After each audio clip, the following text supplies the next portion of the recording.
Hello, everybody. Welcome. It's really great to see you today, and thanks for tuning in. I'd like to start by asking you all a question.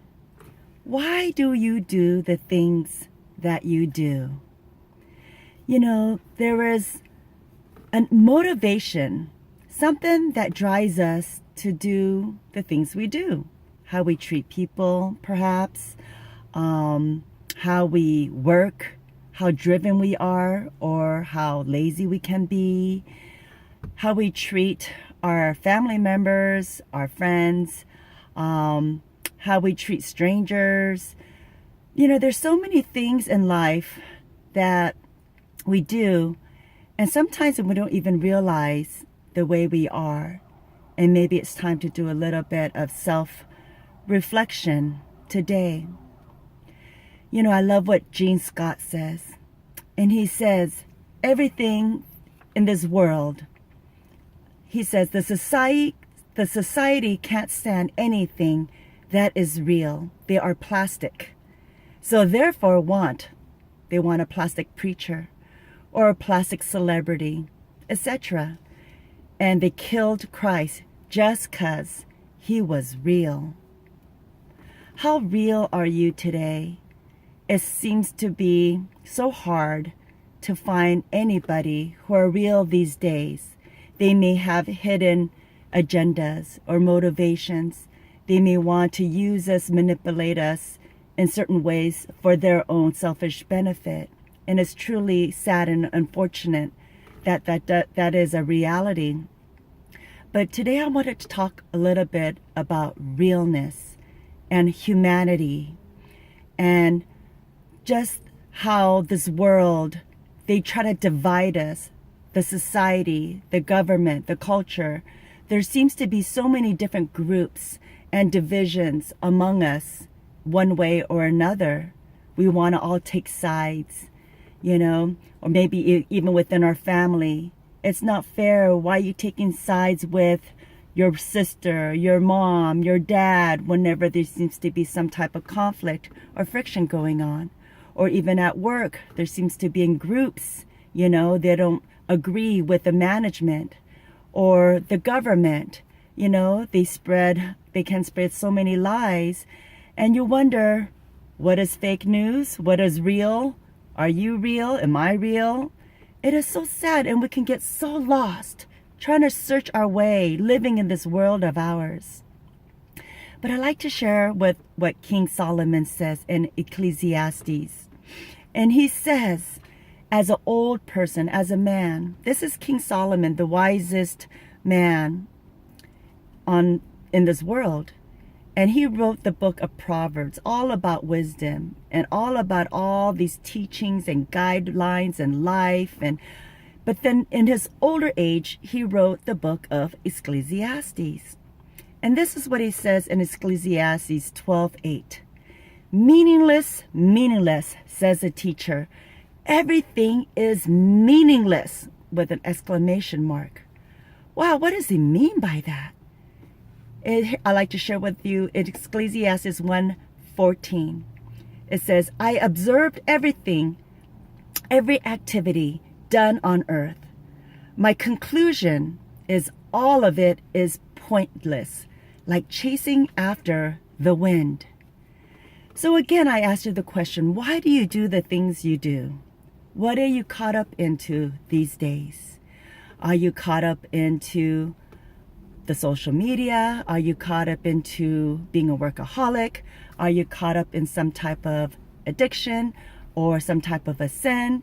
Are you caught up, what is using all of your time, your energy, your mind?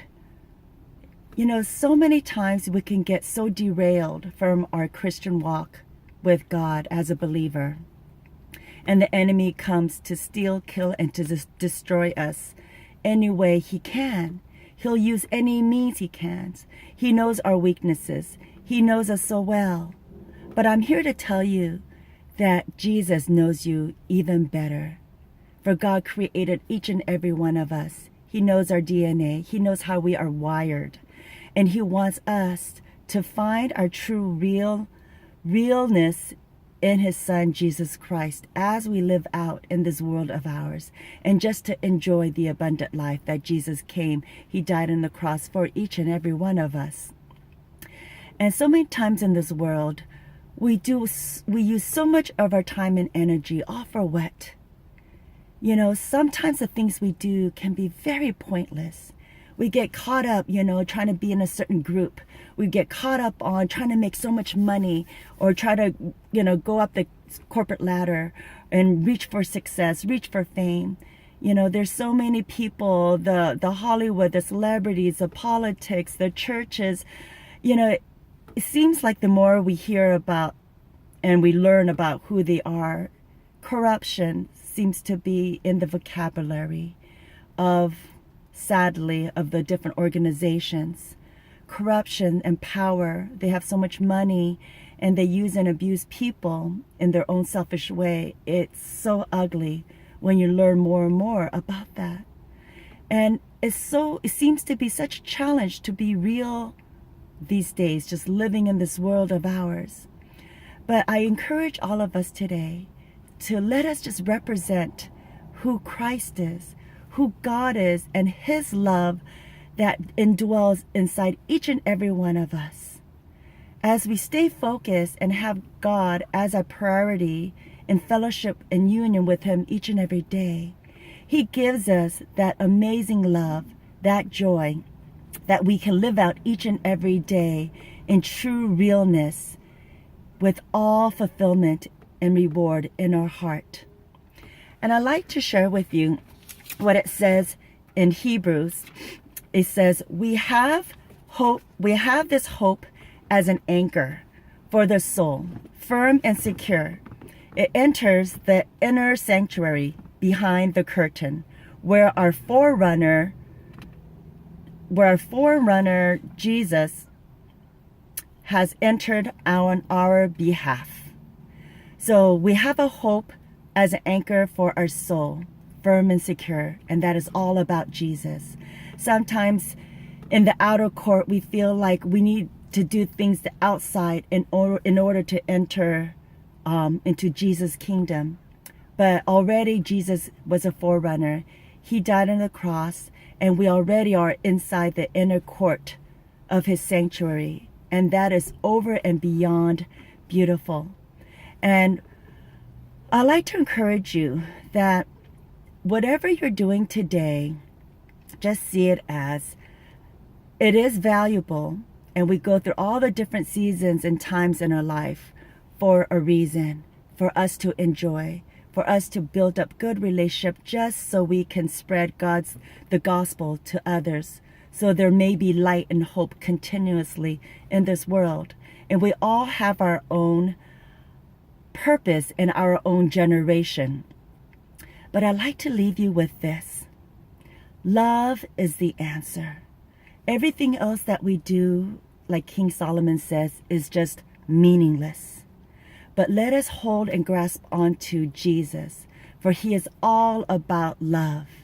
And love is the one that's going to give us that hope, that anchor, that's so firm and so secure that we are so grounded each and every day. Let's live in this present moment, not worry about our past, and not have any kind of anxieties about our future. So I'd like to leave you with this on 1 Corinthians 13. If I speak in the tongues of men or of angels, but do not have love, I am only a resounding gong or a clanging cymbal. If I have the gift of prophecy and can fathom all mysteries and all knowledge, and if I have a faith that can move mountains, but do not have love, I am nothing. If I give all I possess to the poor and give over my body to hardships, that I may boast, but do not have love, I gain nothing. Love is patient. Love is kind. It does not envy.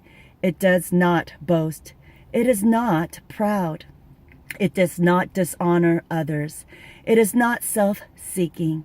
It is not easily angered. It keeps no records of wrong. Love does not delight in evil, but rejoices with the truth. It always protects always trust, always hopes, always persevere. Love never, ever fails. So I encourage you today, let's tap into love. For God is all about love. He represents love. God created this whole creation because He loved each and every one of us so much that He wanted us to be in fellowship with Him.